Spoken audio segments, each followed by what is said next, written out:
Here is Netflix's definition of this field as consumer science. I would call it consumer data science. And I pointed out that what they call consumer science, I call lifestyle informatics.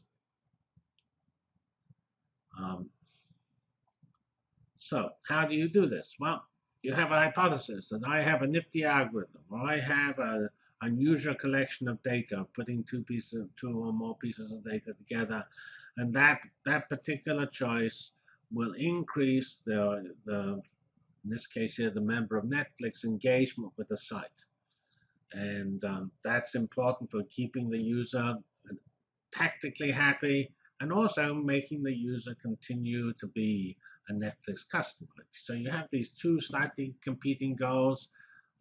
You want to do something in real time, which happens now, and you also want it to happen on a long time scale. And so you have a hypothesis, you write some software, and decide on how best to test it, what the important things it might depend on. I mean, if you're going to have a hypothesis that involves, say, a particular ethnic group being enhanced, you better test it in a circumstance which has that ethnic group involved. Then you actually these hypotheses are actually answered by the data itself, and Netflix and the other companies that use recommender engines are always improving their recommender engines by letting them run and seeing how they execute, and then they choose the ones that do well, and presumably some might do well one year and not so well the next year, and so on. And the data itself tells Netflix and tells Amazon what works and what doesn't work. Same is true, of course, of Google and Bing on search. So here's an example of how Netflix used a particular piece of technology, Cassandra, which is a so-called NoSQL database, which was able to gather data and make on people's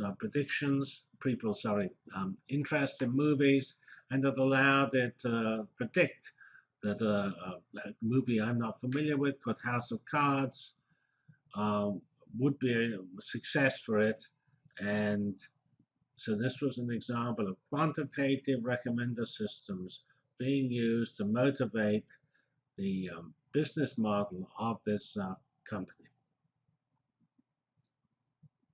And this, of course, is just one example of what we know supermarkets do the whole time. They're always deciding how to stock their shelves by what people buy. This particular slide gives one example of how, come from the web, of how Netflix was able to predict that a certain movie would be very popular, and it used that prediction to decide to purchase that movie and make it available on its site.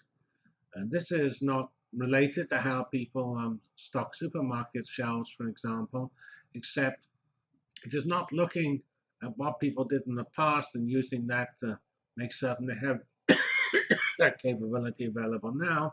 It's looking at what they did in the past to predict how they would relate to something totally new. And they looked at 33 million users. They used a piece of technology called Apache Cassandra, and they used that data to be able to make this prediction. So this is a very good example of data-driven discovery. Another important issue here is so-called A/B testing, which is what Netflix and others use in testing their recommender systems. And it's generally a technique used for effectively testing new websites, whether that's just be a look and feel of the website or maybe some nifty new algorithm buried inside that website. And the A/B testing, it just comes from two versions.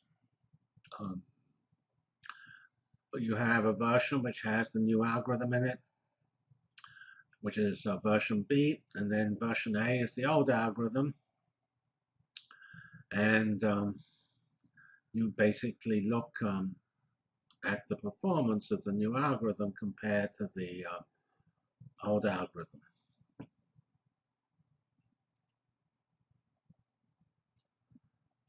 So that came from Wikipedia. In this world we live in, sometimes the best description of something is Wikipedia, and it's often worthwhile going there to see if it has a good description. In this case, its description was pretty reasonable. We do have to decide what we're going to measure, because I pointed out that you're really looking at the long term, not the short term. So,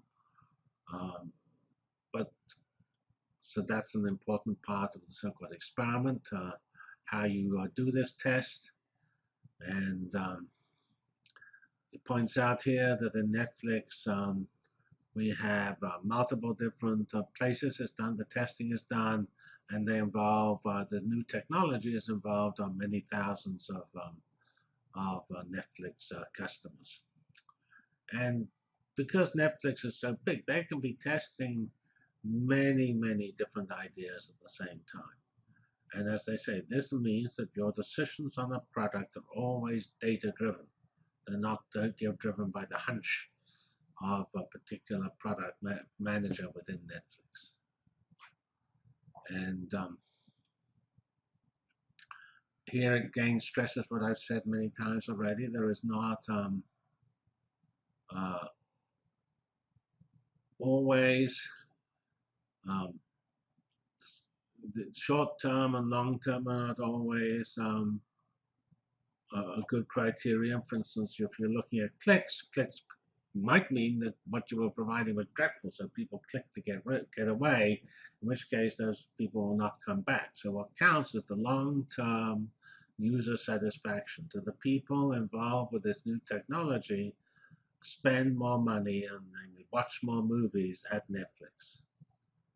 And say, according to this slide here from Netflix, they basically use member retention as the criteria for success.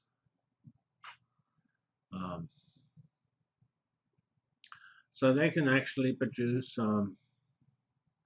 plots here, and here we have an algorithm, and you can see that something happened at a particular time, and there was a big drop, and you have to ask what caused that. And so the new version was clearly less successful. The control, which is the blue top line, or black top line, is clearly better than the new one for this particular day, whereas on all other previous days there's very little difference. So that somebody would have to work out what that means. Maybe the software broke or something that day. And these are the technologies I pointed out. The Netflix is built on Amazon. It uses MapReduce, Hadoop. It uses, of course, Java. Everything is built around Java, HTML5 display, and Teradata database systems. And, of course, you program a lot in Java and so on. So these are the technologies that Netflix, the recommender system company, uses to build its system. And this is just a sort of summary that, which was also illustrated by the slide from the Walmart vice president. There is more to recommender systems than just algorithms, or just trying to predict ratings. You need to have a nifty user interface. You need to gather data. You need to do the testing, and you, of course, have to build these systems, which are deployed by Amazon and Netflix, are just huge. And to deploy such huge systems successfully is highly non-trivial. And the final slide comes back to a question I already mentioned. It was asked by a student in the physical class, and it's actually, there is some discussion of this on the internet, but I do not know the answer about it, precisely how we deal with families which have multiple interests. Netflix already pointed out that they do put in diversity, so they tend to correct for this by making certain that when they make predictions, it covers the full space, and is so not dominated by one particular region, which might correspond, say, to the father's interests, and so they get an interest which represents the family. So next time we'll go into more detail about recommender systems, and I thank you very much for your attention. Thank you.